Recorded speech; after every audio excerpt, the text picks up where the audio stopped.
ubah teras sempit jadi kebun bumbu estetik, masak tinggal petik, uang belanja aman. Sebelum lanjut, yuk klik tombol subscribe dan share, serta like, biar nggak ketinggalan video terbaru dari kami. Dan kalau kamu suka, bisa klik tombol thanks atau terima kasih di kanan bawah ya. Dan juga kalau kamu punya ide tema video berikutnya, langsung aja tulis komen di bawah ya. Yuk, kita lanjut lagi.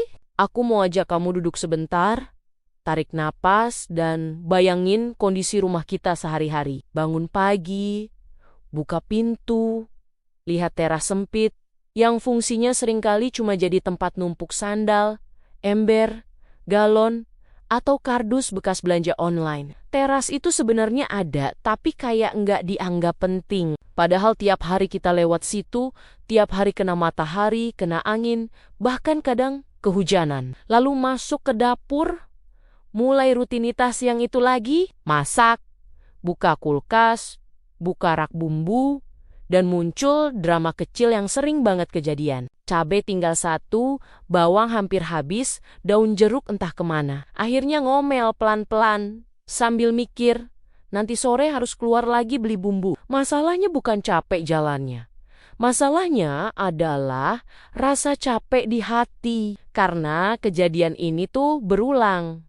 Hari ini cabai, besok bawang, lusa seledri, kelihatannya kecil, tapi lama-lama kok dompet terasa makin tipis. Aku pernah ada di fase itu. Bukan karena boros besar, tapi karena bocor kecil yang nggak pernah disadari. Setiap beli bumbu, kita mikirnya murah. Tapi kalau dikumpulin selama sebulan, itu sudah cukup buat beli satu kebutuhan penting lain. Sampai suatu hari aku berdiri di teras rumah, sambil nunggu air galon penuh, dan mataku muter ngelihat sekeliling. Aku sadar satu hal sederhana. Teras ini kok nganggur ya, nggak produktif dan malah berantakan, juga makan tempat. Dari situ muncul pikiran iseng. Kalau orang-orang bisa tanam tanaman hias di teras, kenapa aku nggak tanam bumbu dapur saja? Bukan buat gaya, tapi buat kepake. Awalnya aku kebanyakan mikir. Takut ribet, takut bikin tambah kotor, takut cuma semangat di awal lalu berhenti, takut dibilang sok rajin. Padahal kenyataannya, ketakutan itu lebih capek daripada nanamnya sendiri. Akhirnya aku putusin mulai dari hal paling realistis, bukan desain mahal, bukan pot lucu yang harganya bikin mikir 2 kali. Aku pakai pot bekas, ember bekas, bahkan ada yang dari botol potong. Karena tujuanku bukan pamer, tapi panen. Tips pertama yang aku pelajari adalah tanam dulu bumbu yang paling sering kamu pakai. Jangan mulai dari yang jarang disentuh. Contoh paling nyata adalah cabai. Hampir setiap masakan pakai cabai, dan cabai termasuk tanaman yang kalau dirawat sederhana, dia mau hidup. Aku nanam cabai dulu. Media tanamnya campuran tanah dan sedikit kompos. Nggak ribet, nggak pakai istilah aneh, disiram rutin pagi atau sore.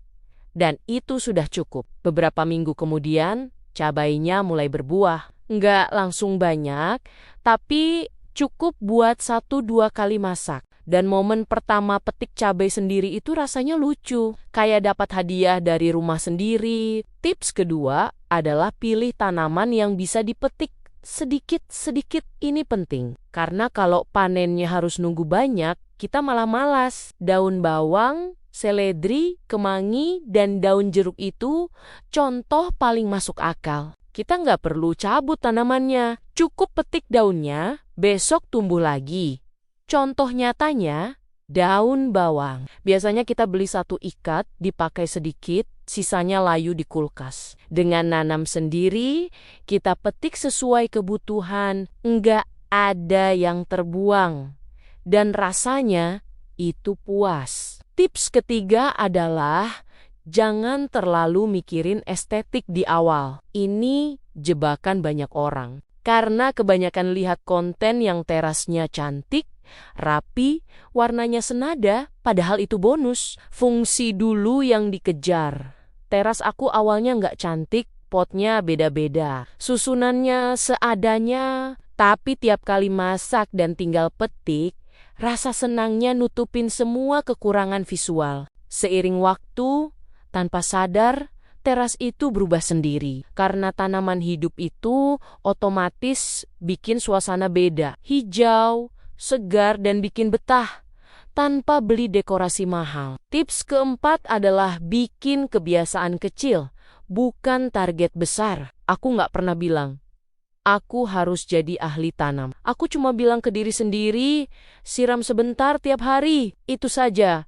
Kadang cuma 1 menit, kadang sambil ngantuk, kadang sambil bercanda sendiri, bilang ke tanaman, hidup yang benar ya. Dan anehnya, rutinitas kecil ini malah jadi momen tenang. Contoh realnya, pagi hari sebelum aktivitas, siram tanaman sambil minum teh. Nggak lama, tapi bikin pikiran lebih pelan. Sore hari, lihat daun baru tumbuh, rasanya kayak ada progres kecil dalam hidup. Tips kelima adalah libatkan perasaan, bukan cuma logika. Tanaman itu bukan cuma soal panen, tapi soal rasa cukup. Soal merasa rumah ini ikut membantu kita bertahan. Aku ngerasain perubahan di dapur. Masak jadi lebih santai, nggak panik kalau bumbu kurang. Karena tahu ada cadangan di teras. Uang belanja juga terasa lebih aman, bukan langsung drastis. Tapi bocor-bocor kecil mulai berhenti. Dan itu efeknya besar ke pikiran. Pelan-pelan orang rumah ikut terpengaruh, ada yang mulai minta nanam ini, itu, ada yang bangga cerita ke tetangga. Ada yang ingetin buat nyiram, kalau aku lupa. Teras sempit itu berubah fungsi, dari tempat numpuk barang, jadi sumber kecil kemandirian, dan yang paling penting jadi pengingat bahwa solusi hidup itu kadang dekat banget. Banyak orang nunggu solusi besar, nunggu penghasilan naik, nunggu rumah lebih luas. Padahal langkah kecil seperti kebun bumbu ini sudah cukup buat bikin hidup lebih ringan. Kalau kamu sekarang lagi capek mikirin pengeluaran, capek ngerasa uang selalu kurang, coba jujur ke diri sendiri. Apakah semua pengeluaran itu benar-benar perlu atau cuma kebiasaan lama yang gak pernah dievaluasi? Kebun bumbu di teras sempit bukan solusi ajaib, tapi dia adalah simbol bahwa kita bisa mulai dari rumah sendiri, dari hal kecil, dari sesuatu yang kelihatannya sepele, dan seringkali justru dari situlah rasa tenang dan aman itu tumbuh pelan-pelan. Demikian cerita kita kali ini. Sampai ketemu lagi di episode berikutnya. Tetap semangat ya!